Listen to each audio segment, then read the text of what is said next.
Tanker at pickup na magkahiwalay na dumausdos sa bangin at isang light truck namang nahulog sa dagat na ikinasawi ng driver nito. Yan ang mga disgrasya sa probinsya sa pagtutok ni JP Soriano. Sa dagat napunta ang isang light truck sa Island Garden City of Samal na naghihintay lang ng masasakyang Roro kaninang madaling araw. Hindi nakalabas at tuluyang nalunod ang driver na si Rogelio Tacder, 63 taong gulang. Ayon sa Coast Guard, nakahinto sa pantalan ang truck ni Tacder para sa Roro patawid sa Davao City. Pero bigla raw umarangkada ang sasakyan hanggang dumiretso sa tubig. Dinala na sa punerarya ang labi ni Tacder.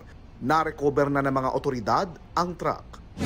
Pick-up naman ang nahulog sa isang bangin sa Buklok, Abra na may lalim na mahigit 10 metro. Wasak ang sasakyan. Sugatan ang 5 sakay nito at dinala na sa Rural Health Unit. Ayon sa mga pulis, nagkamali umano ng tantya sa kalsada ang driver kaya dumiretso ito sa bangin.